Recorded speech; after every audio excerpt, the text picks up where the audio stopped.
So right now, what board games are you playing? What titles in your collection are you exploring?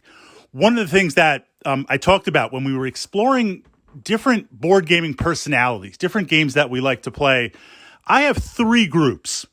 All of my titles kind of fit into three groups. The first group are titles that they're stored in a bin, they're stored in a box. They don't really have a home on my gaming shelf simply because I regularly play them. Maybe once a week, a couple of times a month, either solo or maybe bringing them to the gaming club.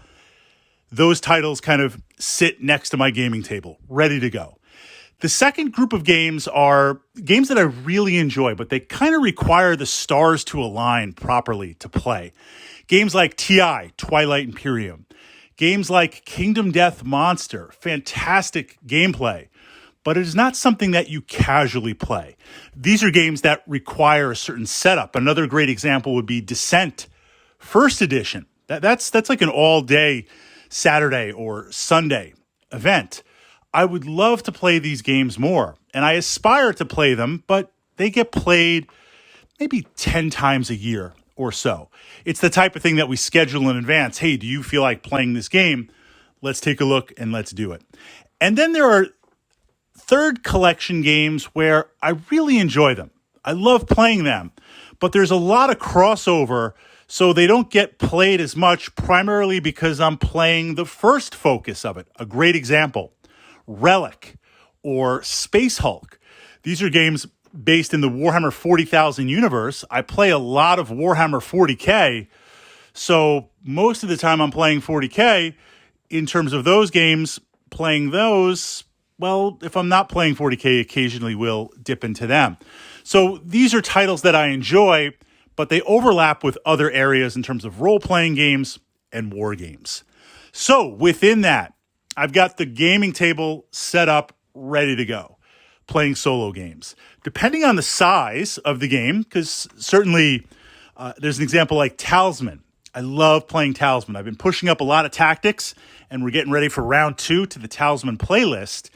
You can play core Talisman. It's just one board, a couple of cards, some counters, some dice, some gold coins, ready to go. Or once you start playing with all the expansions, you've got the sideboards, you've got lots and lots of different cards, you've got lots and lots of different characters and events. It really takes up a massive amount of space. So depending on the game that I'm exploring or playing in the moment, I might have one title or I might have two side by side that I get to play. The titles currently that I'm playing and exploring.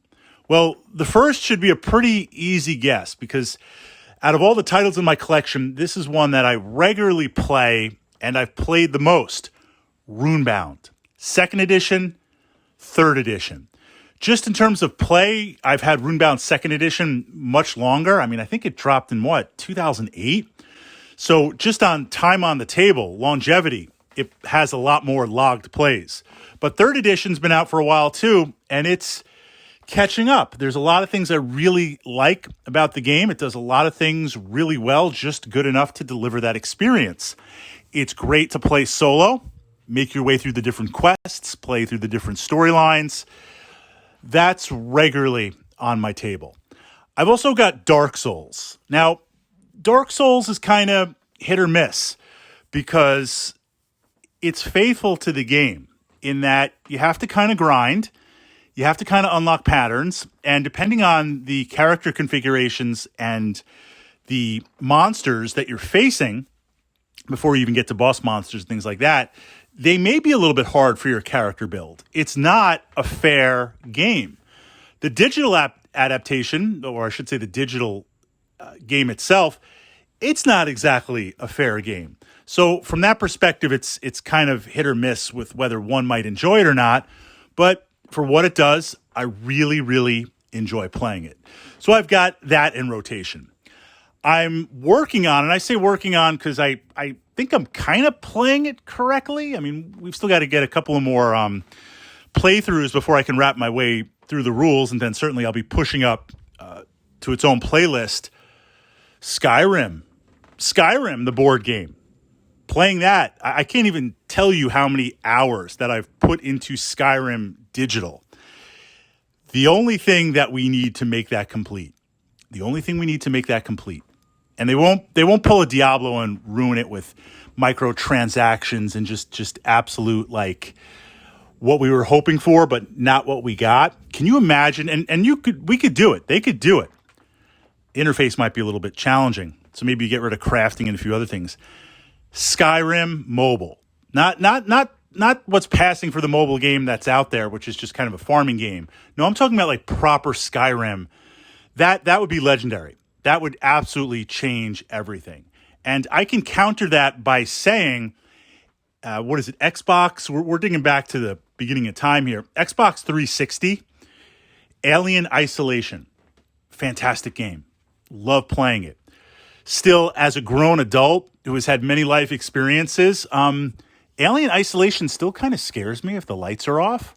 And no spoilers, there's a couple of scripted times where the alien appears.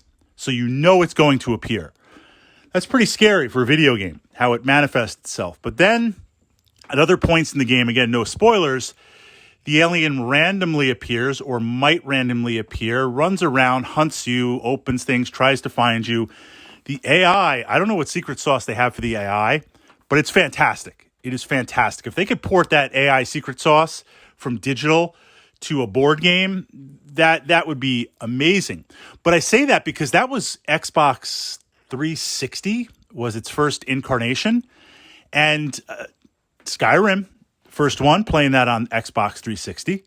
So if I've got Alien Isolation on my phone, I think I got a 10 or a 12. If I got that and I can play it, and I do, and it runs fantastic at full juice, full frame rate, come on. We can do Skyrim. We can make that happen. Charge me $24.99. I'll pay it, ready to go. So I say that because Skyrim occupied a lot of my time. And to be able to play that from to go from digital to analog, I was very interested in the game. The fact that, in theory, yes, you have a main quest, but it's open-ended with how you want to do it and different character builds. I think I'm playing it correctly. We got to get a few more playthroughs, but it's a solid title. I'm really enjoying myself. The only thing better than playing games is complaining about them.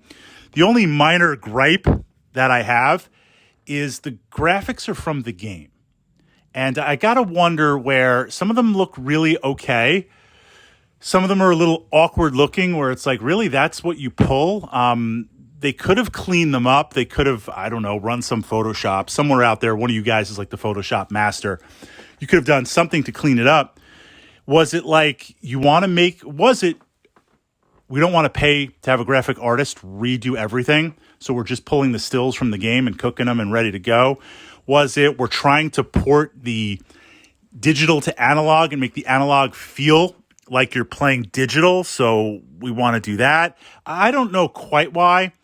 I think it would have benefited from some just pulls, but that's a minor gripe. Absolutely, if you're thinking about Skyrim, it doesn't take away from it. It's just kind of weird that it would be that. So I'm making my way through that. We're doing Masters of the Universe. Been playing tons. Battle for Eternia, Masters of the Universe. Fantastic game. Pushing up some vlogs and some initial Tactica to a new playlist on that. The interesting thing about that game is it's basically a skirmish type game. And it's set up where you could go head to head, but it also has an AI mode. And certainly the AI mode isn't as sophisticated as Kingdom Death Monster, but for a skirmish game and making tactical decisions, it's effective enough to give you a good experience. Is it going to ever match playing a player that does crazy things? Like, we're playing Masters of the Universe. Bro, if I'm playing He-Man and Skeletor's on the table, I know the mission's there, but I got to confront you one-on-one. We got to go for that glory. If I'm playing Skeletor and I'm taking some wounds, I'm not going to fight to the end. I'm going to run away because that's what my man does. Like, a player will try to inject some of that personality, even if it's not the most tactically sound. The AI, of course, doesn't do that, but it's entertaining enough that you can explore some of the missions and get some plays and have fun as a solo type game, with the advantage of then you can bring it to play with other players. So we're working on that. The other title that I'll play from time to time. It's got a couple of kind of weird rule sets here and there. It's out of print, but it's still kind of out there. What's that? New old stock, new old copies. Warhammer Quest, the card game. Now, this is going back a number of years before GW took over all the games back in-house. They were farming out to Fantasy Flight their different IPs and their different games. So we got Talisman, we got Relic. Warhammer Quest, the card game. I would recommend that. Certainly you could check out YouTube videos and stuff like that. It's set in the old world universe. So if you're a fan of the old world, right there, that's a plus. If you're like, Fritz, I don't know what the old world is, think of grimdark, gothic fantasy. The artwork, the character classes, the atmosphere, it really lines up. It works. But it's a card-based, minimal footprint dungeon crawling game. And how it works is you pick your character class and you have 4 cards with different actions, attack, rest, support. You spend 1 turn declaring an action. You do that action, you flip the card over. Now you have to go through your other actions before all of your actions reset. There's monsters you have to fight, which are cards that spawn, and they've got armor and health, and you roll dice for your attacks, and there's a chance to do crit and do additional damage, all kind of standard dungeon stuff. But what's interesting is there are a number of locations, a deck of locations in a dungeon. Cursed bridge, abandoned room, this and that. And you build the dungeon based on this deck, and you randomly flip over the card. The card it's got some nice images. It has conditions which say while this card is in play, it represents that effect. It'll spawn certain monsters, and you don't resolve the card until you fully explored it. You have an action which lets you explore. So you have to figure out, do I explore and move on? Do I fight the monsters? If you search or get treasure, you flip over a card, could be a trap, could be treasure. You draw that from the deck. It feels like a dungeon crawler because these events are happening and they're card-based and the artwork is great, in my opinion. But the flow of the game conveys that taste, that feeling, that experience of a massive, big footprint dungeon crawler. There are various quests. There's an open-ended dungeon. There's enough random stuff. You've got different characters. I play the heck out of it for a while, then I put it away. Play it for a while, put it away. It's a great portable game, a great travel game. You can solo it. You can play it with 4 players. I did not mean to turn this vlog into a Warhammer Quest, the adventure card game type thing, but there's still enough new old stock. Again, it's been out of print for a while, but there's enough out there still that it's very, very reasonable. And it works when you're like, I want a tactical dungeon crawler that tells a story. I love the miniatures, but I don't really have the time to set up a massive, massive dungeon crawler and go from there. On a side note, what I am working on, just for tokens to make it 3D, the monsters are drawn from the old world. So you have Skaven, you have ghouls, you have different monsters, giant spiders, giant wolves. I've slowly been picking up eBay and other places, single individual monster miniatures. So I can just put them out visually next to the card to see it. And of course, the character classes are drawn from, classic Warhammer miniatures. So certainly you could, the activation for the cards, the player cards, you flip them over after you've activated them. I've actually got some tokens that are gold coins from the old world that a friend casted.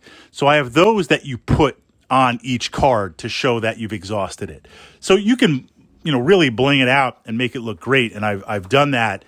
But again, the box is small, a really, really great footprint. So I'm back to exploring that. That's what's on the table. That's what's on the titles for now. Future plans. We finished up a game of TI. The question for me is, I think it's second edition. I have to go look. The edition that I have for Twilight Imperium was the one by Fantasy Flight years ago.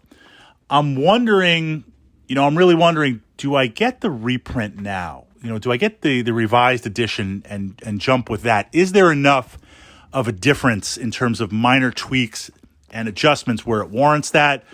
Or do we just continue with that? That's a question I've been asking. The second thing is going back to Kingdom Death Monster. figuring out when are we going to start the next campaign for that. Probably the end of the summer. Doing a lot of BattleTech stuff right now, hanging out, playing some D&D, going to the beach, stuff like that. Once we move to more indoors, when we get into like late fall, early winter here in New York, and you really can't be outside, that switches game time. That switches to a lot more RPG and a lot more dungeon crawler time. So that might be the time for a massive Kingdom Death campaign.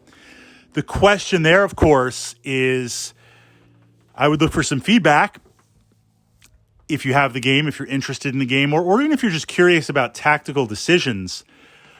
I've been thinking about pushing up some Kingdom Death Monster plays and whatever we want to call it, reflections, categories, tactica to my channel here. It was always a dream to have a KDM playlist, but so much about the game is unlocking discoveries.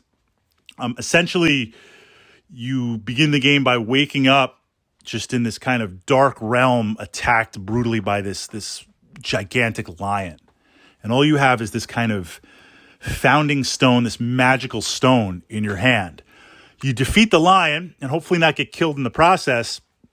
And now you have an encampment. You have cards that let you craft things and set things up. And that's it. You decide where you go from there. And you're looking through the game. You're like, well, what do I do? How do I craft? How do I get materials? You got to hunt. You got to explore. You got to fight different monsters. So much of the game is hidden and discovery and finding things out. There's stuff I'm still finding out and discovering. So while I could talk tactics, it was always kind of one of my fears to I didn't want to jump in and do a show and tell of KDM in case you were thinking about picking it up and playing it, or you had picked it up and played it. I don't want to give away those spoilers. It's kind of like when we talk about BG1, BG2, Baldur's Gate. Like, I want to talk tactics. I want to share with you some of the things I'm doing, but I don't want to go quest by quest and tell you this fight and that fight, because that's for you to discover. So we're going to do some KDM, but how that reflects on the channel, I would kind of leave that open to what other viewers were thinking of. That's what's on the table right now, and I'm going to be hesitant as I ask, because the last time I got some great suggestions. So I'll just put it out there in the comments. Titles I should be exploring, games I should be playing. Got a lot of great suggestions. I don't know what happened. Some new games just randomly arrived. We don't know how they get here. How did these things get here? And I was exploring some other titles. So I'm always open for titles that you enjoy playing, for that board gaming experience that I should be playing or that I should be considering.